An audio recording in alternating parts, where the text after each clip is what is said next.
નમસ્કાર, શ્રી સરસ્વતી સંગીત ક્લાસીસ વિસનગર, જિલ્લો મહેસાણાથી હું હરીશ પ્રજાપતિ મારી યુટ્યુબ ચેનલ પર આપ સર્વેનું હાર્દિક સ્વાગત કરું છું. આપણે પદ્ધતિસર શીખવા માટેની આ ચેનલ છે. રાગ ભોપાલી, અલંકાર 20, એના પછી થિયરી, તાલ અને રાગ ભોપાલી સંપૂર્ણ કર્યો છે આપણે. લગભગ 33 લેસન થયા છે. એ તમે ના જોયા હોય તો તમે જોઈ શકો છો. પદ્ધતિસર ના મળતા હોય તો મને વોટ્સઅપ પર મેસેજ કરજો. નીચે મારો વોટ્સઅપ નંબર અને કોલિંગ નંબર બંને લખેલા છે. હું તમને એની ટોટલ લિંક પ્લેલિસ્ટમાંથી મોકલી આપીશ. પણ પદ્ધતિસર શીખવું છે તો આ જોવું જરૂરી છે. આજે આપણે રાગ ભોપાલી આધારિત કેટલાક ગીતો હવે સ્ટેપ બાય સ્ટેપ લેવાના છે.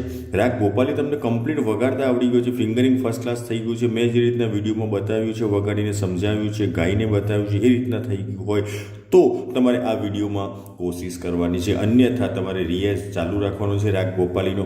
બરાબર છે. જેમને પણ પીડીએફ ફાઇલ ખરીદી છે, આપણી પાસે ટોટલ 6 પ્રકારની પીડીએફ ફાઇલો છે. જેમને નોટેશનથી શીખવું છે, પદ્ધતિસર શીખવાનો જેમને કંટાળો આવતો હોય એમના માટે આપણી પાસે નોટેશનની 6 પ્રકારની પીડીએફ ફાઇલો છે. ગરબાની 3 તાલીના ગરબાની ફિલ્મી ગીતો છે, ધૂન છે, ભજન છે. બરાબર. એ ખરીદવી હોય તો પણ મને વોટ્સઅપ પર મેસેજ કરજો, ડિટેલ માહિતી આપી દઈશ. જેમને મારી પાસે પર્સનલ શીખવું છે વોટ્સઅપ કોર્સમાં, આપણી પાસે પર્સનલ મારી સાથે ટચમાં રહીને શીખવા માટે વોટ્સઅપ કોર્સ છે. એમાં એડમિશન લેવું હોય તો પણ મને વોટ્સઅપ પર મેસેજ કરજો. 70 વાળો મારો વોટ્સઅપ નંબર છે. એની પણ ડિટેલ માહિતી આપી દઈશ. આ જે ભોપાલી રાગની ટોટલ 20 થી 22 ગીતો મેં ફિલ્મી, ગરબા, ભજન બધું મિક્સ થઈને 22 ગીતો છે પ્યોર રાગ ભોપાલીના. એને નોટેશનની પીડીએફ ફાઇલ ખરીદવી હોય તો પણ મને વોટ્સઅપ પર મેસેજ કરજો, તમને ચોક્કસ માહિતી આપી દઈશ. ઓકે, તમે સ્ક્રીનશોટ લઈ લીધો હોય તો આપણે સ્ટાર્ટ કરીએ. રાગ ભોપાલી આધારિત આપણે પહેલી કાળીનો સા લઈશું એટલે તમને ખ્યાલ આવે. રાગ ભોપાલીના સ્વરો કયા છે? સા, રે, ગ, પ, ધ, સા. આ પ્યોર રાગ ભોપાલી. સા, રે, ગ, પ, ધ, સા. ઉપર જઈએ તો રે, ઉ, ગ, પ, એ જ સ્વરો રાગ ભોપાલીના જ આવે. નીચે આવીએ તો પણ પ, ધ, સા, રે, ગ, પ, ધ, સા, રે, ગ. ઓકે, તો પ્યોર રાગ ભોપાલી આધારિત નીલે ગગન કેતલે. નોટેશન તમે જોઈ લીધું છે. હવે વગાડીને બતાવું છું. સ્થાયી અહીંયા ઠેરાવ છે. નીલે ગગન, નીલે ગપ, નીલે ગગન, ગગન ધધપ, ગગન. બરોબર. તો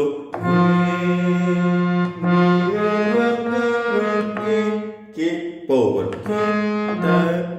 તલે. જો હવે આ વેરિએશન ખાસ તમારે ધ્યાનમાં રાખવાનું છે. જે શીખવાનું છે એ જ શીખવાનું છે કે વેરિએશનનો યુઝ ફિંગરિંગમાં કઈ રીતે થઈ શકે. તો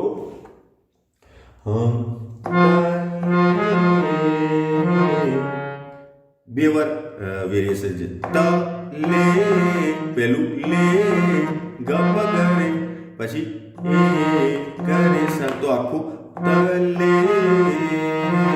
બરોબર. જો હે નીલે ગગન કે તલે. બરોબર. ગપ ગરે ગરે સા.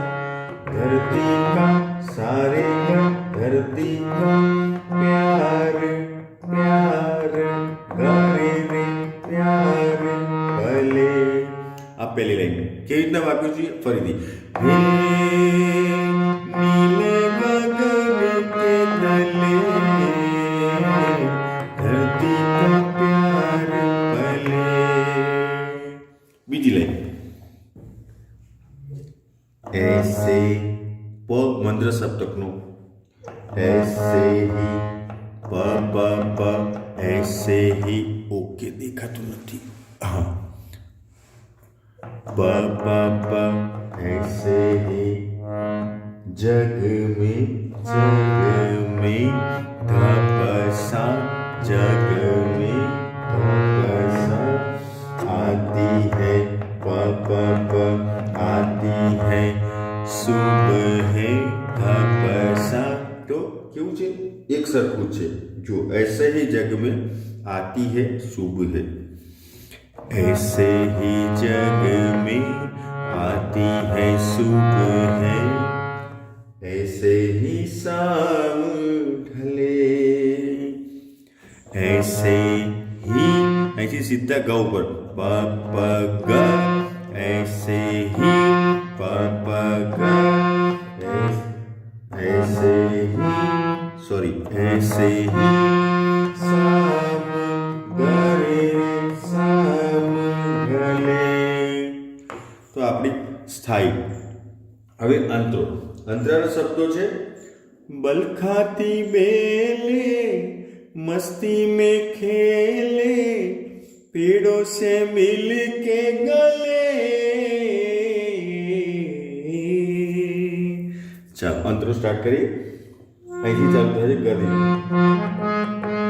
બલખાતી ગપ પપ બલખાતી બે બે બે માટે બે સ્વરો છે અને લે માટે 3 ધપ ગ બે લે ધપ ધ ધપ ગ બે લે જો બલખાતી બે મસ્તી में खेले मस्ती में खेले सेम टू सेम છે બલખાતી બેલેના જેવું બલખાતી બેલે મસ્તી में ગપ પપ मस्ती में खेले सेम टू सेम पेड़ों से मिल के गले पेड़ों से આ એના જેવું છે पेड़ों से मिल के હવે અહીંથી અલગ થાય છે મિલ કે પધદ ગલે સા સાધ ગલે લે માટે બે છે સાધ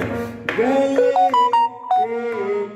એ તો એ ધપ પગ એ ગલે સા હવે જો આખો અંતરો બલખાતી બેલે मस्ती में खेले पेड़ों से मिल के गले સીધી સ્થાયી બરાબર આશા રાખું છું તમને ખ્યાલ આવી ગયો હશે અને બરાબર સમજજો ખાલી નોટેશનથી કોપી નહીં કરતા મેં જે રીતે સમજાવ્યું છે એને પહેલાં સમજવાની કોશિશ કરજો ઘણા મિત્રો ખાલી પ્રેક્ટિકલ ઉપર ધ્યાન આપે છે કે ફિંગરિંગ જોઈએ છે ઢાળ એનો ઢાળ સાંભળો અને ઓરિજિનલ ગીત સૌથી પહેલાં હું તો કહું છું સાંભળો 2-3 વાર એને બરોબર મગજમાં ઉતારો પછી મારું જે સમજાવ્યું છે સમજો વિડીયોને સ્કીપ કર્યા વગર પૂરેપૂરો જુઓ 1 વાર 2 વાર 3 વાર પછી પ્રેક્ટિકલી એપ્લાય કરો તમને એમ લાગે કે ઓછામાં ઓછી 50% મને સમજ આવી ગઈ છે એના પછી એપ્લાય કરો અને મેં જે રીતના વગાડીને બતાવ્યું છે પહેલી કાળીથી આપણે સા લઈને તો એ રીતના તમને કમ્પ્લીટ આવડી જાય તાલ સાથે પછી તમારે એને બીજા 2-3 અલગ અલગ સા લઈને બેસાડવાની કોશિશ કરવાની ધારો કે બીજી કાળીનો સાલો ત્રીજી કાળી એટલે 4 સપેટલો જે તમને અનુકૂળ આવે એ રીતના તમે જો પ્રેક્ટિસ કરશો તો ચોક્કસ તમને સફળતા મળશે સ્વરજ્ઞાન મળી જશે રાગ એ આપણે આધાર છે સ્વરજ્ઞાન મેળવવાનો બરાબર એટલે આપણે ઝડપથી સ્વરજ્ઞાન મેળવવાની કોશિશ એટલા માટે કરવાની છે કે અલગ અલગ ગીતો લઈએ વધારે પડતા તો એને આધારે તમારી સમજ વધારે વિકસે ફક્ત રાગ કરવાથી ઝડપથી સ્વરજ્ઞાન થઈ જશે એવું પણ નથી અને ફક્ત ગીતો કરવાથી સ્વરજ્ઞાન થઈ જશે એવું પણ નથી જે વસ્તુ સમજાવવાની કોશિશ કરી છે તમને બતાવવાની કોશિશ કરી છે અને સમજવાની કોશિશ કરશો અને પછી આચરણમાં મૂકશો તો 100% સફળતા મળશે ફક્ત નકલ નહીં કરતા આટલું ધ્યાન રાખજો નેક્સ્ટ લેસનમાં મળીશું ત્યાં સુધી આવજો ગુડ બાય ગુડ ડે